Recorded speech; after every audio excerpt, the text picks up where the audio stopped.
જય સિયારામ વડીલો મિત્રો, હવે કોઈ પણ વ્યક્તિ પૈસાના વગે સારવાર વંચિત નહીં રહી શકે, કારણ કે અમારા રાજુલાના આંગણે મહાત્મા ગાંધી આરોગ્ય મંદિર એવું ખુલવા જઈ રહ્યું છે, જ્યાં કોઈ પણ દવા, રિપોર્ટ, જમવાનું અથવા ડૉક્ટર ચાર્જ ફ્રીમાં કરી આપવામાં આવશે અને તેના પૈસા લેવામાં આવશે નહીં.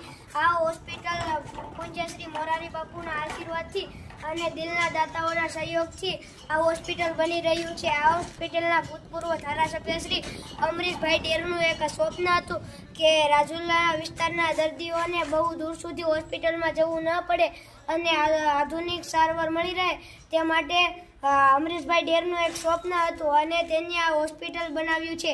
આ હોસ્પિટલનું ઉદ્ઘાટન 13/5/2026ના રોજ થશે. આ હોસ્પિટલનું ઉદ્ઘાટન કરવા પૂજ્ય શ્રી મોરારી બાપુ, અન્ય સંતો મહંતો, સીએમ ભૂપેન્દ્રભાઈ પટેલ, ગૃહમંત્રી હર્ષભાઈ સંઘવી, કેબિનેટ મંત્રીઓ અથવા મહામંત્રીઓ અહીંયા ઉદ્ઘાટન કરવા પધારશે. આ અડીખમ અમરીશભાઈને મારા કોટી કોટી વંદન અને શુભેચ્છાઓ. અસ્તુત. જય દ્વારકાધીશ.